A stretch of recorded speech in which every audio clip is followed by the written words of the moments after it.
Hello, how's it going? Hope you're doing well. Today, I'm bringing you a very sweet deck, a deck that is mixing the best of two worlds. We got red aggro mixing up with white auras, and boy, oh boy, is this an awesome deck. Before I talk a little bit about the deck, as usual, I'm here to ask for your help. Please sub up if you haven't done so already. Help this channel grow a little bit more, and leave a comment down below. Let me know what you thought about the Worlds event last weekend. The results should be in by now, I'm sure, because this is going to be a Friday video. What did you think? Were the results surprising? Were they what you expected? And were there any standout decks to you? Now, what's going on with this Boros Auras deck? It's pretty simple, I think. Of course, we got some great creatures. We are playing Optimistic Scavenger because if you're playing Auras and enchantments, you have to have Optimistic Scavenger in your deck. We're also playing 4 copies of the Bashtronaut because this thing has Menace built in, great, and it can also get Double Strike. So if this thing sits on the field for even just a few turns and then it gets a couple of Auras on it, it's going to win you games. We are also playing Emberheart Challenger. The synergy between Emberheart Challenger and Optimistic Scavenger is absolutely fantastic. You throw out some enchantment, it triggers the Optimistic Scavenger. You can put a +1/+1 counter on the Emberheart Challenger, and that's going to exile a card that you can then play until the end of your turn. Of course, it also has haste and prowess. It's just a great creature. I'm sure you've grown sick of seeing it by now. And a creature that you've probably grown even more sick of seeing is the Slickshot Show Off. This thing is just going to serve so many purposes. We can plot it when we are, in a situation where the opponent might have a bunch of removal. We might just throw it out if we're against some of these green decks that don't play a ton of interaction. And more importantly, it's going to get huge once we start casting these auras onto it. And then a pseudo creature, enchantment, whatever you want to call it, a most helpful weaver is going to give us a 2/1 green spider creature. It's the least effective creature in our deck, but once in a while, it is pretty effective. And then the auras are exactly what you would expect. You have to play Ethereal Armor.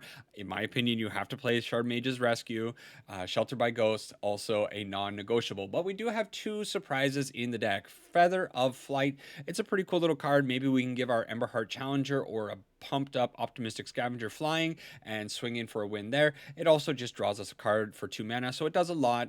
And it also has flash. Pain for All is also a pretty secret little spell here. This thing is sweet. Do you guys remember people complaining about Screaming Nemesis taking away people's ability to block? Guess what? Pain for All also does that because this thing says a bunch of stuff. It says when this aura enters, enchanted creature deals damage equal to its power to any target. So we can send this face. Even just having a Slickshot Show Off on the field, we cast the Pain for All. It's going to put this up to 3 and deal 3 damage. So it's kind of like a lightning strike, and not a great one, but it's still not too bad. Now, if the Slickshot Show Off has a little bit more power, suddenly this could do 5, 7, or much more damage if we have like an Ethereal Armor on it. It's crazy. It can get really out of hand. Then maybe our opponents have a nice board of big blockers, but they don't have a whole lot of life. Well, let's say we put this on an Optimistic Scavenger or a Emberheart Challenger, and then we swing in. Well, the second line of text here says, whenever enchanted creature is dealt damage, it deals that much damage to each opponent. So that means that blocking a creature that has a Pain for All on it is going to be awfully hard for some of our opponents. Of course, if they have a 1/1 Llanowar Elf on the field and they throw that in front of it, yeah, it's only going to do 1 damage, but some situations might lead to some pretty nasty blocking choices for our opponents. And then I guess the last card to mention is, of course, the Seam Rip. You got to have Seam Rip in your deck if you want to go against these Cub decks. And I am going to be playing best of 3 in this one. Don't run away. Now that I'm saying best of 3, I do want to play some best of 3 from time to time. I know primarily I have been a best of 1 channel, but once in a while we are going to do best of 3 decks. We're also probably going to start exploring some other formats at some point. Let me know what you think about best of 3, other formats like Historic and Pioneer. Probably not Pioneer, maybe, or Brawl, I suppose, could possibly happen. But anyways, in this one, we are going to be playing best of 3. So that means we have a sideboard. We have Restoration Magic to bring in against board wipe heavy decks. We have Rest in Peace to deal with our graveyard opponents, such as Kavaro decks. One more Seam Rip to bring in just to have a little bit more power against those go wide Cub decks. Doorkeeper Thrall, one of my favorite cards. This thing is going to be coming in against decks that have a lot of ETBs with their creatures and specifically artifacts if we run into a synthesizer deck. Get Lost provides us with a little bit of removal. Maybe if we run into a Kona deck where we absolutely have to remove a Kona before it puts out an Omniscience, we can bring in a Kona to have maybe a little bit more hope. And then 2 copies of High Noon. some decks, like the Omniscience decks, they do get the Kona on the field and then they just keep doing a whole bunch of stuff. This is going to slow them down ever so slightly. It's also maybe going to be pretty good against some of these decks that are trying to combo us with Slickshot show-offs and loading them up with a whole bunch of spells each turn. So we're going to be bringing this in against mono-red opponents as well. We're going to jump into some games, see how this deck performs. If it doesn't perform well, it's at least going to be entertaining because of cards like Pain for All.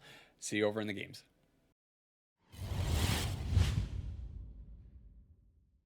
Okay, time for some best of three. It has been a very long time since I played best of three in standard, but we're going to see how it goes. We're still chugging our way through Diamond. Maybe see if we can make a little bit of headway and climb the ladder a little bit more. While our opponent is deciding what to do, if you skip the introduction, I know you hate hearing me say it, but sub up if you can. And of course, leave some comments and hey, like the video. If you like the video, like the video. Can't keep this one land, no creature. Looks like a mulligan to me, but hey, this is a pretty good looking keep. Do we keep the land? Do we keep the Bashtronaut? That is the big question. Oh my god, it's such a tough question, isn't it? I like turn 1 Bashtronaut, turn 2 Optimistic Scavenger with the holding up the Shard Mage's Rescue, and then we go with the Emberheart Challenger maybe in future turns, we'll see. And maybe we are against lessons. We are absolutely against lessons. So we need to find our... we need to find our Seam Rip. We need to get rid of Gran Gran. Gran Gran is too much of a tank. This card does so much. Okay, so this is the new flavor. If you've been paying attention to the Worlds Tournament, a lot of decks have been playing the Artist Talent cycle. I don't know what you want to call this deck, but they're going to be able to churn through their deck with the Monument, do a lot of discarding in that, and it's going to be good. I think it's called like, is it looting decks? Let's just plot our Slickshot show off. I know this deck is playing a good amount of spot removal, so this Shard Mage's Rescue is going to be very valuable on subsequent turns, but I would like to have maybe the Optimistic Scavenger also on the field so I can get a little bit of extra value. They're down to 3 cards, and there they start discarding. So they're going to be able to like perfect their hand. Artist Talent's such a cool card. Every time you cast a non-creature spell, you may discard a card. If you do, draw a card. So, you know, you have something like a useless multiversal passage. You need to find a little bit of action. It's great. Gran Gran is also going to do that. And they're also going to be filling up their graveyard with lessons, which will eventually lead to them being able to do ancestral recalls, essentially. So we need to murder them before they can get any of that nonsense online. I think they're probably debating whether or not they want to take out the Bashtronaut here, and they opt not to. So, I think what it is Emberheart Challenger, and we attack in just for 3 damage. We try to get a little bit closer to max speed, and we hold up the Shard Mage's Rescue. Maybe they don't have anything. Next turn, 4 mana for us, and that's not... I was going to say it's going to do something. It's not really going to do anything for us. They're eyeing up the Emberheart Challenger, so they might have removal for it. They might also be holding on to a Firebender's something. The lesson that does 2 damage for 1 mana. They might be holding that up for the Slickshot show-off. But instead, they're going to get frisky with Granny. I mean, this Shard Mage's Rescue is incredibly telegraphed. They know it's sitting here. No secret. You see an opponent just holding up white mana the whole time they're playing a Boros deck with creatures. Probably they have a Shard Mage's Rescue. It's probably just a good idea to make that assumption. They threw away a Storm Chaser's Talent. They hold the 4th land, though. So are they just... Whoa. Okay, so they get a little bit of a discount over here. We can't do anything about that. So we need action. And that's not bad action. So... let's take some damage. Let's put the Optimistic Scavenger onto the field. And I think we're going to go for it. We're going to overload them. We're going to put the Ethereal Armor where? Do I put it on the Bashtronaut? I think I might do that. Because this is still going to give me the trigger with the Optimistic Scavenger to put the +1/+1 counter onto the Emberheart Challenger, which is going to allow me to exile a card. And if it's a 1 CMC in Aura, Ooh, we miss. We miss. We miss. That's a real shame. Okay, so next turn, our Bastronaut is going to be attacking for double, with double strike. And oh my gosh, I just unlocked a new cheat code. I didn't even think about that. Of course, your Bastronaut can have first strike with the ethereal armor, and that gives the max speed, and then it allows him to strike on the regular combat. That's crazy. Oh my god, it's so cool. So do we allow them to have the Emberheart Challenger? I don't want them to have it. This is dealing 4 damage. What I'm going to do is I'm going to put the Shard Mage's Rescue onto the Slickshot Show-Off.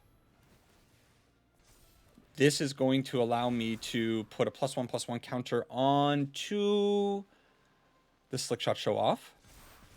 Emberheart Challenger survives 3/3. So we got a 3/3 Double Striker. We got a 3/3 Emberheart Challenger and a 3/4 Slickshot. They have 5 life. They have to do so much damage. Of course, we don't have any cards, but that's fine. Ooh, okay. So they do get rid of old Slickshot.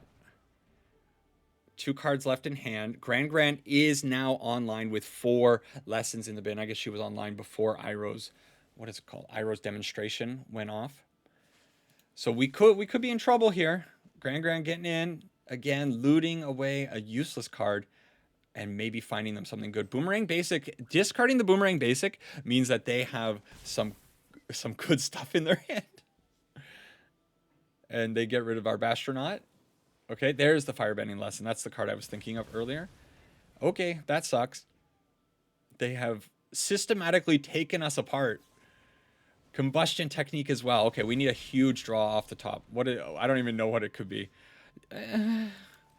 Okay, you know what? They're top decking. In a way, they actually have 2 cards because Gran can get in here.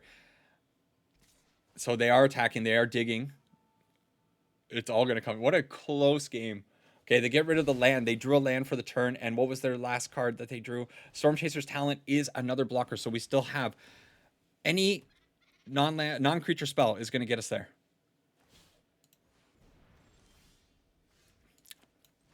We do it. We did it. We did it. And we get to do the cool thing. Oh, we actually find the Seam Rip too. We found all the answers. Top of our deck was very, very, very, very kind to us. Okay. So this maybe, we didn't see a monument, which I'm a little bit surprised about. Okay. What do we need to do? High Noon honestly seems a little okay. You know what you do? You bring in Rest in Peace against decks that are trying to play in the graveyard. And then do we also bring in the Seam Rip to get rid of Gran? Is it that important? Honestly, Seam Rip can get rid of both of these things. So I actually think Seam Rip is pretty awesome in this matchup. What is going to be a problem? Shard Mage's Rescue might be a little bit of a liability. I also think Pain for All might be a little bit too cute when your opponent has so many ways of spot removing things. We can also go down a Feather of Flight because I think it is a bit of a cute card. We brought in a lot of removal. We'll get rid of 1 Shelter by Ghost. And then probably the last thing to get rid of is... let's get rid of both our... yeah, Feather of Flight. The Most Helpful Weaver does so much. I don't like cutting it. I also don't like cutting Shelter by Ghost. If that's wrong, if you think that's wrong, do let me know. Sideboarding. I've been out of the sideboarding game a little bit too long. Fully admit that. Opening hand looks great, but we don't want to see another land. Which, deck's not running a whole lot of lands, so we might be okay on that front. They shocked in. Oh my god. I hate this position. So do we take a turn... we play the Optimistic Scavenger, we hold up the Shard Mage's Rescue, or do we just run out the Optimistic Scavenger? They shocked in the Multiversal Passage. I think my creatures are going to be a little bit too important this time around, and I'm going to err on the side of caution. They did have the red mana. I think this is... oh, okay, now we got a new plan. You have a chance to get a Slickshot Show-Off over in the plotted exile zone. I think you have to take advantage of that. Get this annoying creature in there. Hey, we've already done 4 damage. There it is. Monument of Endurance. Monument to Endurance. So they are going to be doing even more damage to us. We've done plenty of damage to ourselves. Okay, so Optimistic Scavenger, and then next turn we go ham, not this turn. Okay, let's see. Iroh's demonstration would be actually not that great because we can obviously flash in the Shard Mage's Rescue. That's going to allow us to put +1/+1 counters on our Optimistic Scavengers. So 1 damage is not going to take out the team. And they are going to have to be very careful with how they play this turn. Man, it must be, it's so, I mean, I've been on the receiving end of some Slickshot show-offs. Your opponent gets a Slickshot show-off plotted, and it's so annoying. Like, what do? You just kind of like, I guess I might die next turn if I do anything. So I just got to hold up interaction, and then you lose tempo maybe. Like, such a nasty, nasty situation. The opponent has now taken 4 total damage from their multiversal passages. That card is so good. Starting town, not great. So the opponent, they held up a lot of mana. But you know what? I think we're going to try it. So Slickshot to the field, in Emberheart Challenger to the field. Okay, this is it. This is the moment. We put the Ethereal Armor onto the Optimistic Scavenger. We see how they react.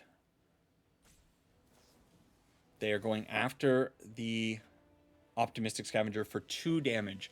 So I think it's fine to Shard Mage Rescue, and I think I'm going to put the Shard Mage's Rescue onto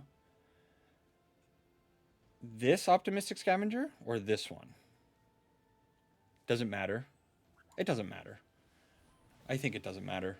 Maybe it does. Maybe it did matter there, actually. Maybe I should have put it on the second one. Because now I'm completely tapped out. So anything that they do... No. I played it totally wrong. I shouldn't have put it on that one. I should have put it on the second one. Because then this would have forced them to put it on the second one. And then the other one would have been able to survive with the Ethereal Armor. I'm just a dum-dum. I did it wrong. I did it wrong. I knew... I knew I had to think about it more carefully. I knew what I was doing, and then it just didn't happen. Whoa, okay. So if we end up finding some gas here, it could be good. Honestly, any non-creature spell is going to be great. They are probably drawing a card here with the Monument. Yep. So 2 mana, potentially 3 mana for the turn. I feel so stupid to put it on that one. Oh, and they take out the right creature there. Seam Rip is good, but it's not enough, right? Okay, we Seam Rip the Stormchaser's Talent. We put the +1/+1 on the Optimistic Scavenger to protect it from, I don't know, something. And we start attacking in. I'm not going to put out the starting town. There's no point. We'll hold 1 card just as a bluff. It might be another Shard Mage. It's not Shard Mage's Rescue. Of course, we would have probably used it. They're digging. Oh, man, I think they would have been dead had I done it the other way. I don't think they had more interaction. And I would have had an Optimistic Scavenger with an Ethereal Armor on it. Gran. That's a... Okay, Gran's good. I'm wondering if it's a Desperation Gran, though. I've been in those positions where you throw out a granny that's just there to die. Okay, Combustion Technique is good. Do they have 1 more? Did they find so much removal? Accumulate Wisdom. Okay, so here's our chance. What do we need, though? I don't think there's a single card in my deck that's going to give... You know what? Oh, no. Oh, they found it. Shelter by Ghost would have been enough. And... I don't want to concede. I'm going to stay in just ever so slightly longer because if we need 2 great draws off the top. The chances of us finding 2 great draws, it needs to be something like our bird, Slickshot Show Off, and then I don't know. I think we need like 3 cards to do 4 damage to them. And they're going to be discarding so many cards. Gran's going to be hitting us. They're going to be drawing 3 cards with their Ancestral Recall. Oh, it feels so bad because I know I threw it away. I know. Yeah, there it is. Okay. We're going to get them in game three. No more stupid mistakes. Uh, Especially when you're talking about it. I knew what I had to do. And maybe we'll find rest in peace. That card didn't show up. Of course, they do have boomerang basics that can get rid of it, right? Boomerang basics? Or is it only no no no, it can bounce anything, right? Crazy card. Absolutely crazy card. We get to play first. Our opening hand. Good? Yes, good. Okay. No more mess ups. Man, I'm never gonna live down how badly I messed up that last one. Oh, they have the firebending lesson. Ouch. Okay, it's fine. So Emberheart Challenger or the most helpful Weaver. Emberheart Challenger is more valuable. And although if they remove the spider, I don't get any benefit from this second ability, but then that we ate two of their removal spells, and that's fine. So much removal in this lessons deck. We have to we have to pound through so much. I can put the ethereal armor onto the Emberheart Challenger. No, you know what? We're gonna pretend we're holding up Shard Mage's Rescue. But if they have the third removal spell for the Emberheart Challenger, I think our opponent just has us. It's going to be very hard for us to actually claw our way back through three removal spells. Just put out like, okay, nothing from the opponent. Of course, we have no protection. Ethereal armor, okay. You do it right. Come on, give me Shard Mage's Rescue. No, they're gonna. Oh my God! Torch the tower. We had nothing. Very risky from the opponent to. I guess they had to. Oh, it sucks so much. Abandon attachments. They refill. Although that's just they're just well, it does draw a card, right? No, it's 2 for 2. Artist talent, good, and Storm Chaser's talent. The sucky thing is, even if we load up one creature with this ethereal armor and make it a little bit big, they can still potentially bounce it, and that is the problem. But I think I have no I have no other choice but to do this. And the reason I'm doing this is because it's going to be very hard for them to do 7 points of damage. They need to bounce it. Oh, accumulate wisdom.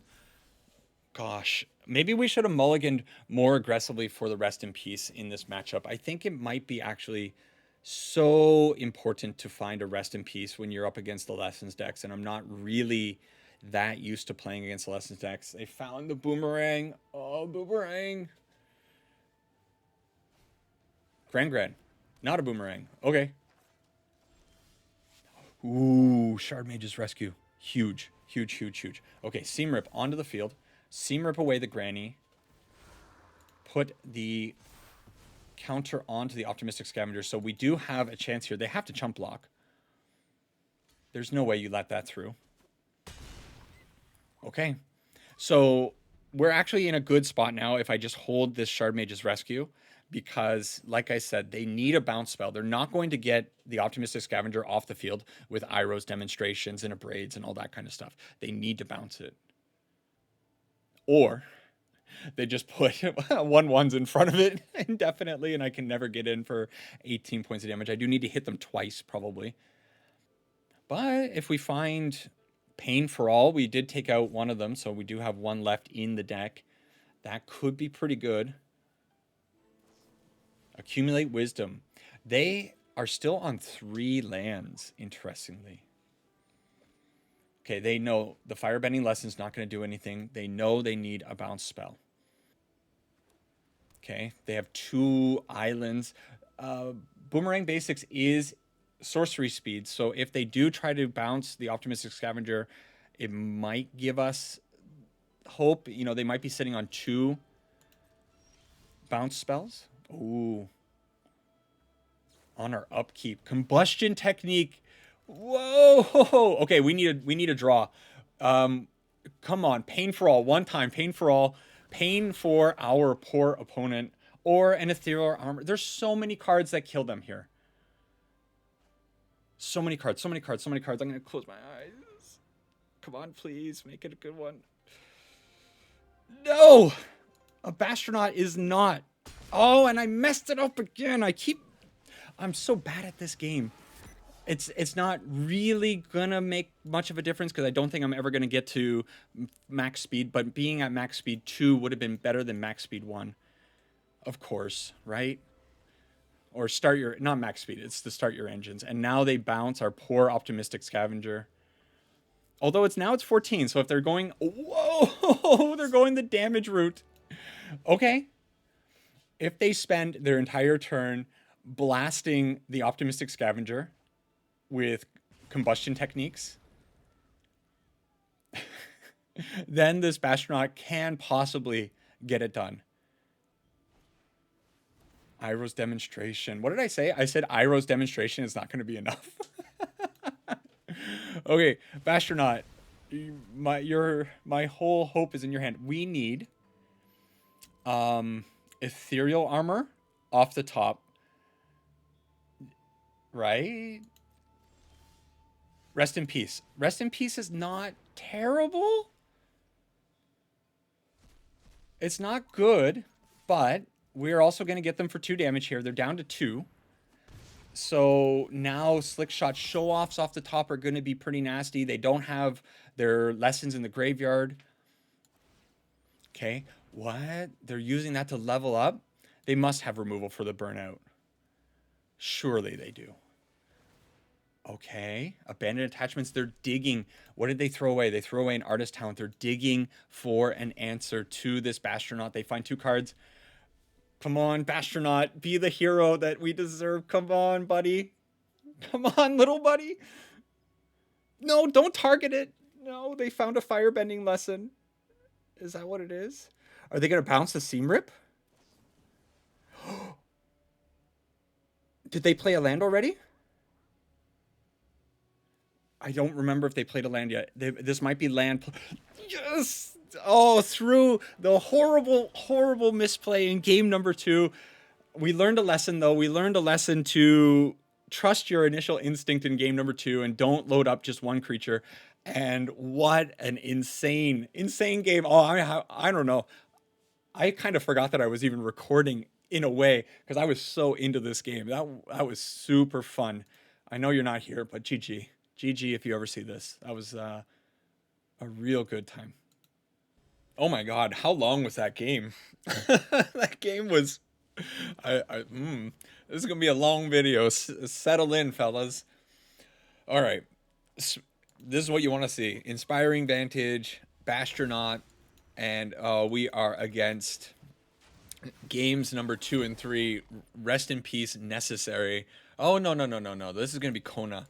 We're going to need to bring in some ways of getting rid of that annoying pesky thing. But as I have been learning more and more lately, to beat Kona, you simply, man, what do we do here? They don't always have it. You make them have it sometimes. Optimistic Scavenger plus Ethereal Armor, not bad. Also, a Most Helpful Weaver, not bad. Slickshot Show Off for a future Double Striker, also probably pretty good. I think I'm going to go the Most Helpful Weaver route.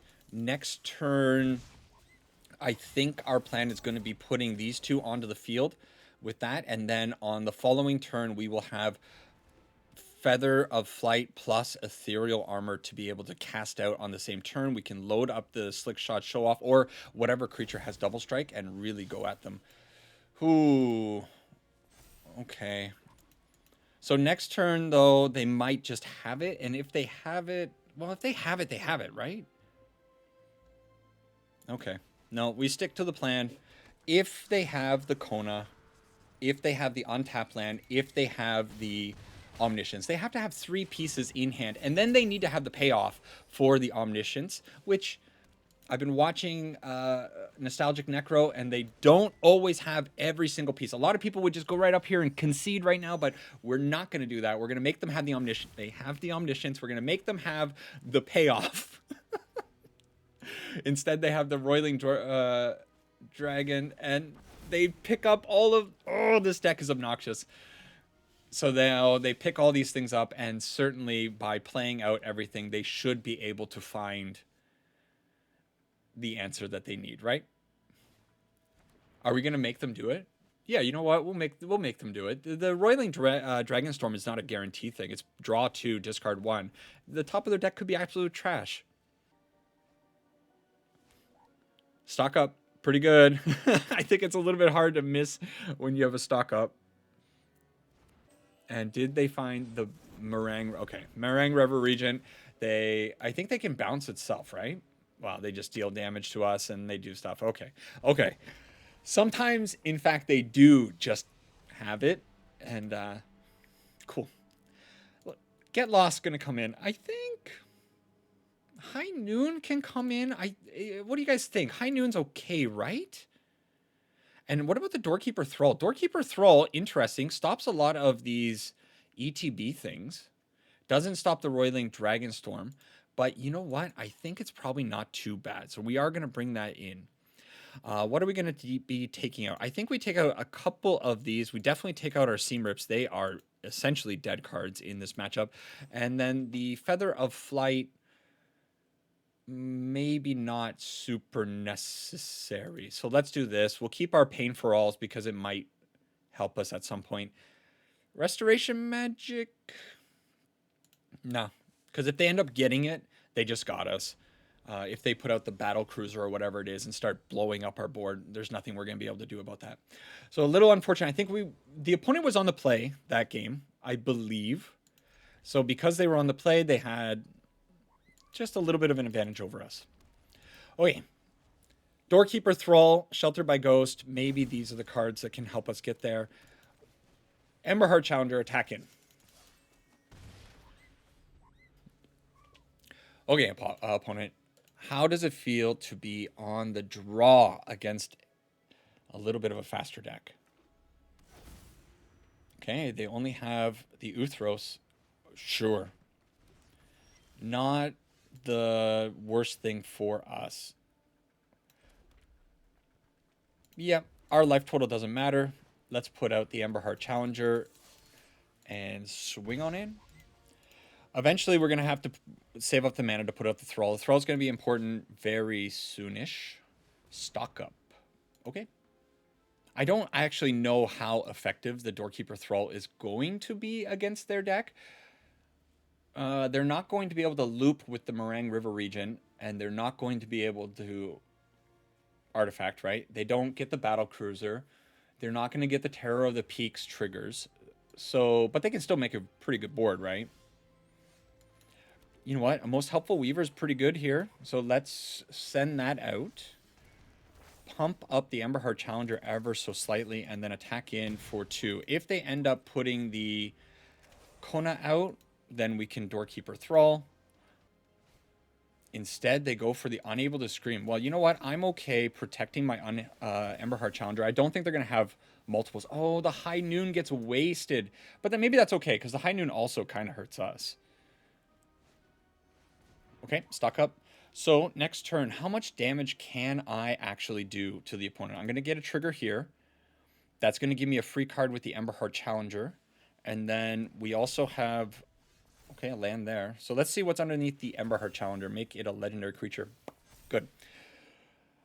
Damage. This is going to be 5 damage, correct? Just from that alone.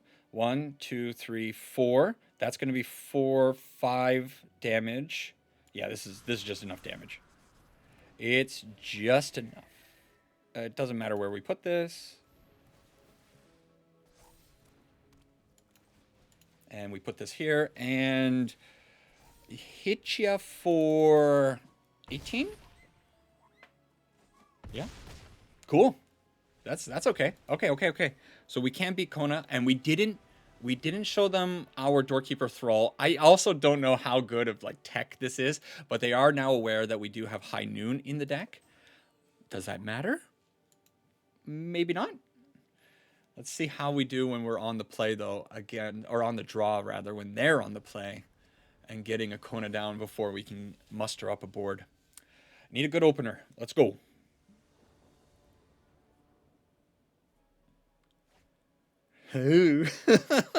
Oh, man, if we had a red source, this would actually be pretty good.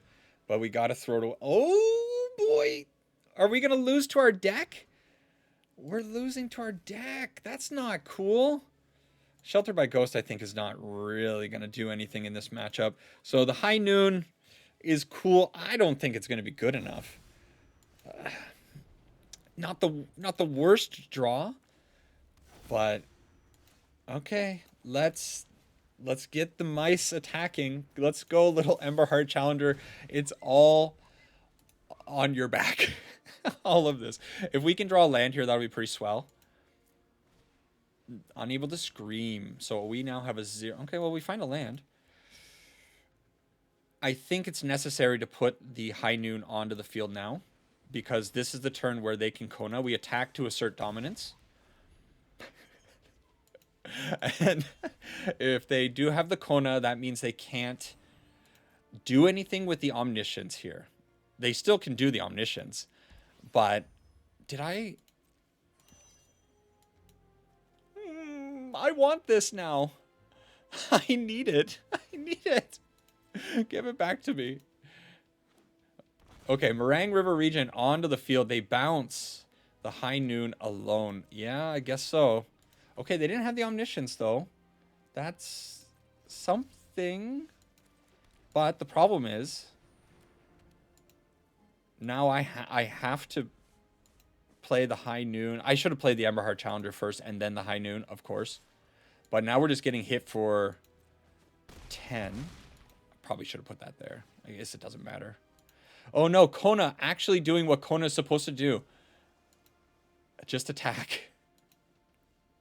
Okay, we need so much help. What? Oh. What? As an additional cost, you may pay 10. You control target opponent during their next combat phase. If this spell's additional cost was paid, you control that player during their next turn instead. Oh? Okay. You know what? I don't care about that too much. I do care because we're dead. This, unfortunately, the High Noon is going to be a problem for us.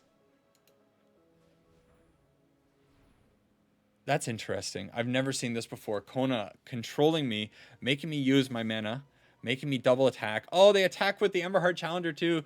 So it's a GG. That's pretty cool. I appreciate that from the opponent. I guess what I had to do, I wasn't thinking, I needed to go to my second main phase. They attack in with the Unable to Scream Challenger, and then I put out the other Challenger. But then I'm just putting it underneath the Kona, and it's not going to be good. At least that one was faster, right? Let's go to game 3. Okay, game number 3, the Romanian. Sounds better. We're on the draw. Oh, don't like that. But hand looks good. I guess that last game we were on a mult of 5, so you know it was a little bit rough to say the least, right? Oh no, a Leyline of Residence. So I've been thinking about playing this card, and I just don't get around to doing it. Okay, we're gonna Bashtronaut. We're gonna take a little bit of damage here, and then Seam Rip, probably the higher claw. Did they keep a greedy hand? Yeah, no blocks. Get in for 1, 2, I guess. And they kept a very greedy hand. So we don't have... Yeah, it's fine. We don't have Shard Mage's Rescue, of course. So I guess we put this on this, and if they want to shoot it down, they can shoot it down. I kind of expected them to have some kind of removal. Maybe they don't have spot removal. Okay. Are we just getting lucky with the opponent keeping a risky Leyline of Resonance hand? Might of the Meek. That's a desperation draw. Okay, they find their mountain. Okay, okay, okay. Now we might be in trouble. However, we could probably just load up something with the ethereal armor, right? And then we can also Slickshot show off this turn. Yeah. Why not? Yeah, let's get in for as much damage as we can. Now this optimistic scavenger is going to be a little bit difficult for the opponent to remove, I think. Five is tough. And then we get in for 9. Start your engines up to 3. I guess I could have put the ethereal armor on the Burnout Bashtronaut, but no, I guess, yeah. Sorry, opponent. You just kind of didn't have it. Okay. Let's give it to the optimistic scavenger. Why not? More than enough damage. Okay, okay, okay. Leyline of Resonance. That means that they are going to try to combo kill us, which means do we have to bring in the High Noon? I gotta read this card. Whenever you cast an instant or sorcery spell that targets only a single creature you control, copy that spell. You may choose a new target. So what that means is High Noon is not actually going to stop the copy. I think the better plan is actually to bring in the removal and try to keep them off of creatures, because that deck is very contingent on having creatures attacking in. So as long as we can make sure that they don't have anything that they're going to pump up, then the Leyline of Resonance decks fall apart. It's such a weird deck. I know it was so powerful at times, and obviously it's banned in best of 1, but this is honestly the first time I've seen it. Okay, we conserve our life. We do not want to see another land off the top of our library. They have double creature though, so if they do end up starting to load up some of these creatures, we could be in a little bit of trouble. And the Stadium Headliner is going to be a pretty good creature for blasting away our creatures. Now, this Most Helpful Weaver, I'm going to put it out. However, if they end up killing the spider, which has been the case lately, we don't get the benefit of Chapter 2. Well, they're not having land problems this time around. They kept a little bit of a better hand, I suppose. Let's take another 3, maybe 4 damage if they end up pumping up the Higher Claw, and then, yeah, okay. I don't hate that. Usually I feel like if your opponent's pumping up Higher Claws, you're probably in an okay position. We draw more land again. Like I said, we don't want to see a single land again. Okay, planes to the field. I do think I need to hit the Higher Claw this time around. And probably... Is it the Helpful Weaver, or is it... You know what, actually, I think it's going to be the Emberheart Challenger. I think I'm going to need to see some cards off the top of my library, and the best way for me to go about doing that is the Chapter 2 of this Most Helpful Weaver. So if I end up having an Emberheart Challenger on the field with this other Saga next turn, probably I'll be able to target one of them. We might just die, though. Maybe I need to start leaving back. Yeah. I mean, this game was definitely not... I like that. I like it a lot. Turn inside out on the warrior token. And it's going to leave something behind, right? Are we dead? Exactly. Exact lethal. Okie dokie. Okay, they had the creatures that time, they had the lands, and even though they didn't have the Leyline of Resonance, they still had more than enough damage. We could have chump blocked something, of course, but it would have put us in such a bad position. Maybe that one was just not our game to win. Guess that happens, right? Are all of these going to go to 3 games? Oh. Okay, we will succeed here. I feel it in my bones. Play first. Opening hand... Fantastic? Pretty good. Pretty good. Let's say, I don't know if I'm going to say fantastic. I'm going to say it's pretty good. Okay. So that puts them 1 card short, though. And that might mean that this Seam Rip plus Optimistic Scavenger next turn could take out... okay. There we go. So let's go Most Helpful Weaver. Get in. Pump up our speed ever so slightly. We're gonna have max speed in this one. I can feel it. Double striking, double striker. We're gonna, yeah. We have two ways of removing stuff. I think because of that, we're going to be pretty good. However, we don't have instant speed removal. So now that Slickshot is on the field, do we die? So I guess what we do is Optimistic Scavenger, Shelter by Ghost away the Ley Line of Resonance, and hope this Bastronaut is actually the hero of the story. Yeah. Okay. They're going to have a hard time removing it because it is at 3 toughness now, and they have to pay the ward 2. So, they can still do a ton of damage with this Slickshot show-off, though. Ooh, ooh. Are they dead? The prophecy is coming true. We are going to get the double striking double striker. That's the prophecy. It's happening. It's happening. It has double strike. It's going to trigger double strike. Fantastic. Okay. Well, GG, opponent. This game probably just came down literally to who went first in game number 1, right? Whoever's on the play is going to beat whoever's on the draw when 2 decks are just bashing it. Double strike, double strike. Does it say double strike? Oh, it should say it. Double strike times 2. It would have been a lot cooler in that case. Do I want to play one more? Okay, so my last opponent disconnected. I decided to play one more. Literally, the opponent didn't play a single card and just completely scooped up the whole game. Yeah, it's so weird. A best of 2, just like that, connect and then never connect again. But we do get this one. I'm gonna try one more time. Okay, no, we do get a game. So play out our our inspiring vantage rather, and then we will aim to put out the Emberheart Challenger on the next turn. So we do get to get in for 2 damage, and then we will eventually get down this Helpful Weaver and hopefully start getting some extra value out of that second chapter. Looks like we could be on against a Simic opponent. We could also be against another Kona opponent. Hopefully not the case. Especially since I completely botched that game against Kona. I think that was my game to win.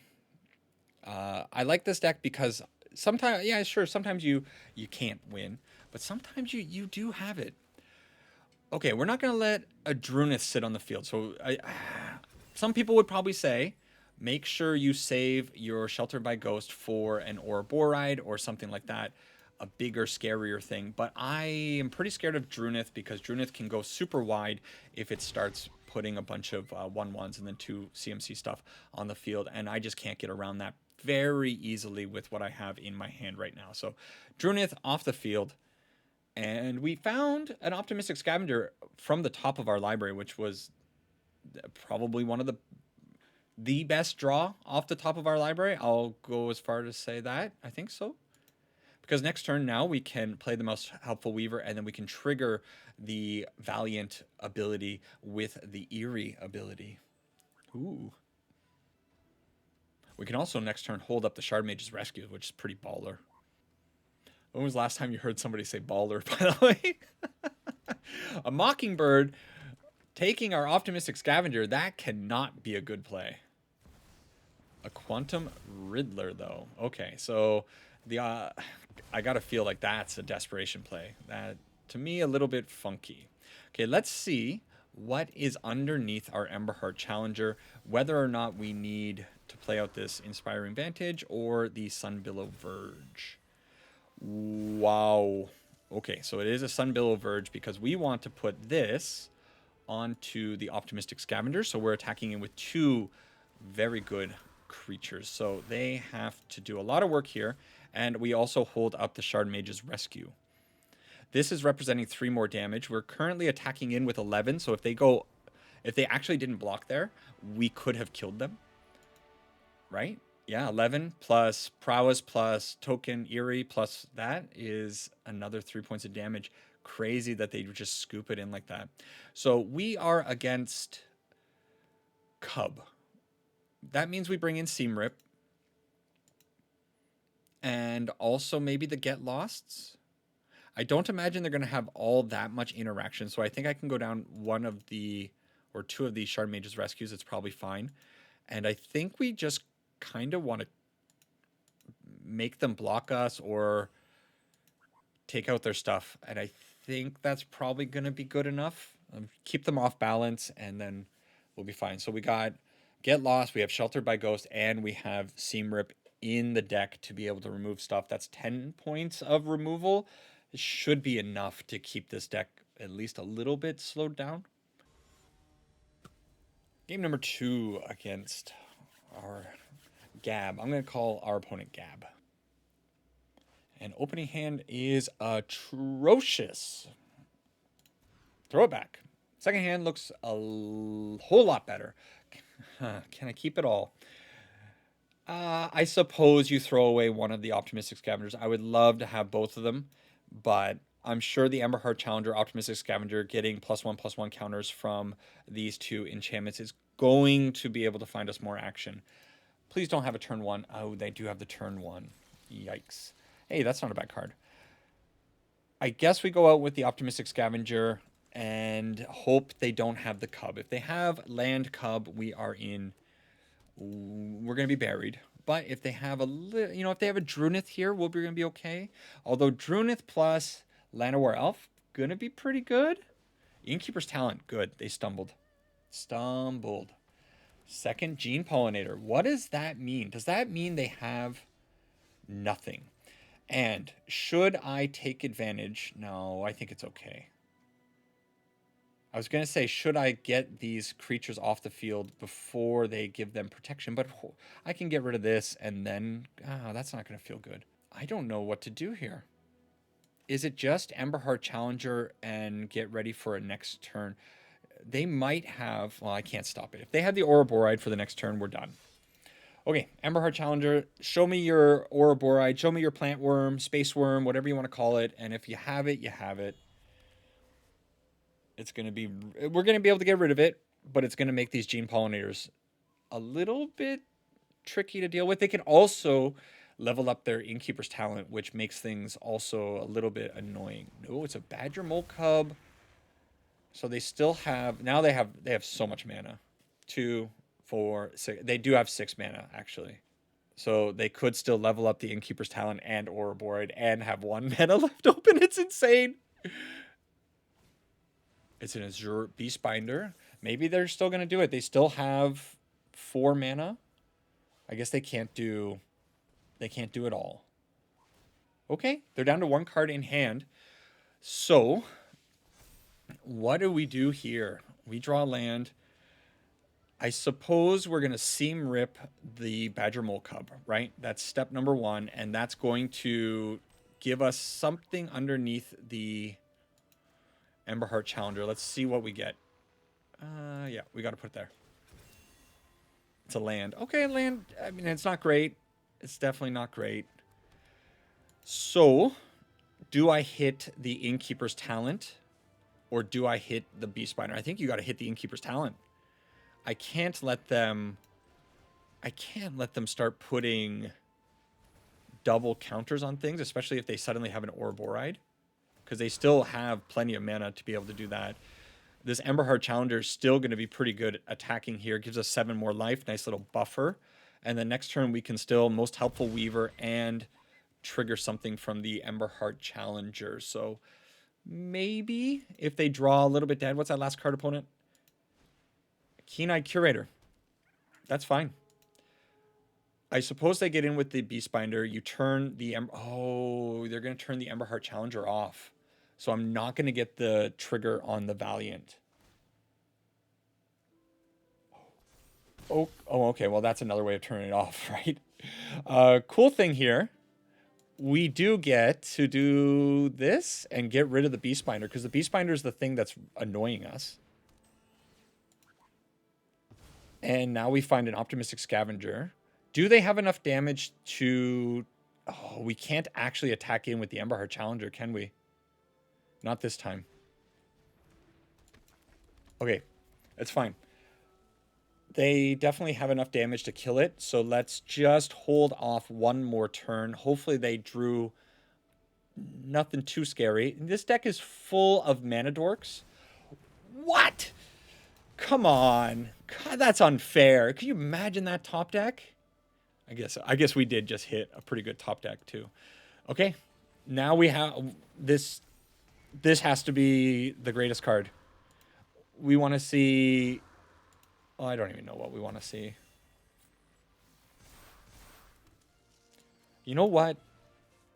I think I will accept the offering of my third Sheltered by Ghost. How much they have? They actually have enough. I can't attack in. Not yet. How crazy is that?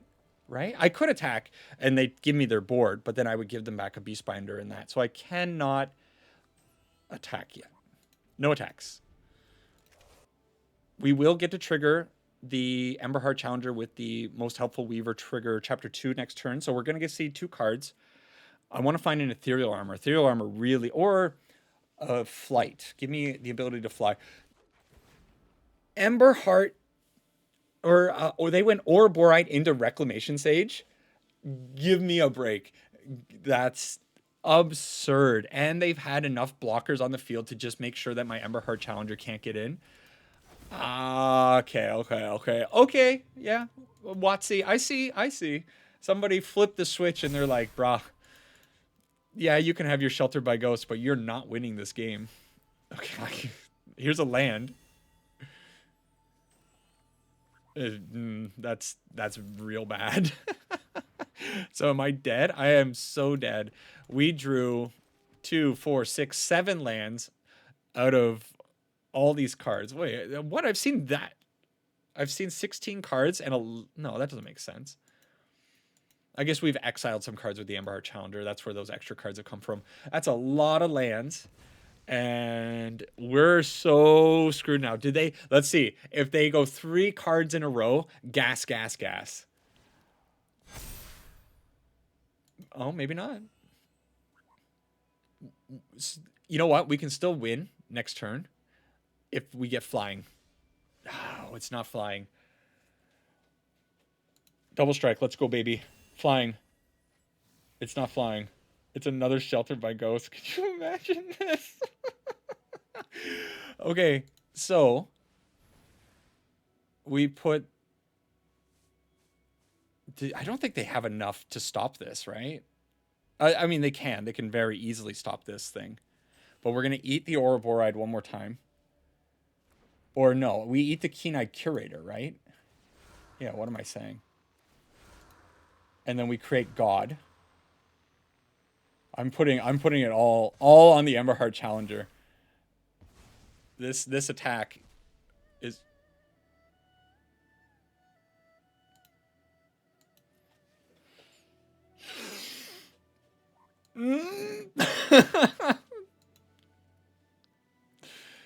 Okay. It's okay. I misunderstood what was happening there. That card was exiled. Why did I think... Why? I'm in over my head is what it is.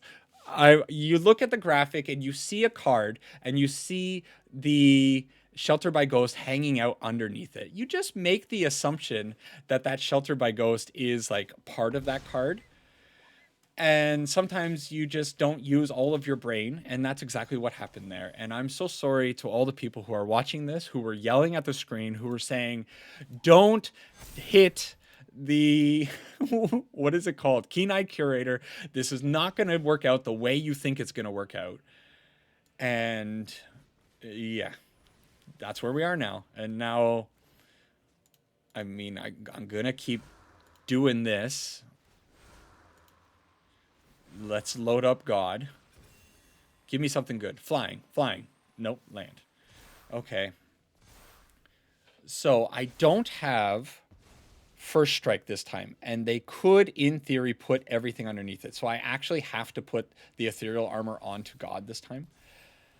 And ooh, don't do that. This thing is going to be so stupid. Eventually, my little friend here should get in. They have to put something in front of it. We're going to gain 29 life. Thank you. I may as well put out my wonderful Sunbillow Verge. And now I don't have any ways of triggering the Emberheart Challenger. However, we have so many things in our deck that could allow us to do it. 27 power, first striking, life linking attacker, 71 life to 13. Their Ouroborite, actually, their Ouroborite is going to be a problem. Oh, thank God they conceded. I'm so happy that a lot of people won't make it to this point in the video because I feel so stupid for grabbing. Like, it's got to be the blunder. One of the greatest. This video has a couple of great blunders in it. Keen-eyed curator. We win. All right. So if this Boros Aura video proved anything, it's proving that you don't need to be a great player to be able to rank up. You can still keep climbing even in diamond, blundering your way through things like this video has been. To be fair, it's 10 p.m. and I've been awake since 6 a.m. and I've had a long day. And I'm just making excuses, but I'm going to make them anyways. This deck is fun. If you sit around and you get used to the lines in the Auras deck, you're going to do very well. Of course, there are a lot of bad matchups. If you run into your star cages, your creatures are not going to be able to stay on the field. Recently, this Black Sun card has been pretty nasty. Your opponents can pretty much wipe out everything that you have on the board very, very effectively and efficiently. You might get hit by a Devious Cover-Up, but I think Devious Cover-Up is honestly one of your least worries because you can usually kill your opponent before then. Spot removal, effective against us. However, Shard Mage's Rescue always seems to find its way into your hand, so you probably have a good way of dealing with those things. And then, of course, plotting a Slickshot Show-Off, which I didn't really do that much in this set of videos, but often you can plot a Slickshot Show-Off, and there's enough power with the cards in our deck that if you have a few lands on the field and maybe an Optimistic Scavenger, you just cast out one or two auras and you're suddenly swinging in for so much damage. So I think everything in the deck is fun. It's a good deck. It's well positioned. It's an expensive deck. Lately, I've been talking about the cost of decks, and this one is not the cheapest. It's about 50-50 on the expense side. Of course, you need your lands. The lands are always going to be pricey. And then the sideboard, if you end up going into best of three, we do have some heavy hitters over here. But I think the games, had I been a little bit better, on better form, performing a little bit better, you would have seen that the deck is even smoother than it seemed to be in this video. We went technically 4-1 because that one person didn't show up, but we had 3 wins. They were somewhat lucky at times, but that one loss, I think that game, I'm going to look back on the editing. I'm pretty sure had I made the decision when I had Optimistic Scavenger, if I had put the Shard Mage's Rescue on that other one, then I could have put the triggered +1/+1 counters onto this Optimistic Scavenger. It would have gone up to 3. It wouldn't have fizzled the whole stack, and things would have been a lot better for us. Live and learn. That's it for this one. Let me know what you think. Let me know what you think about best of 3. If you made it to the end of this video, would you like to see more best of 3 content? And yeah, take care for now. Thank you for sticking around. I really, really genuinely appreciate it. Saranghe ipo na, and bye-bye.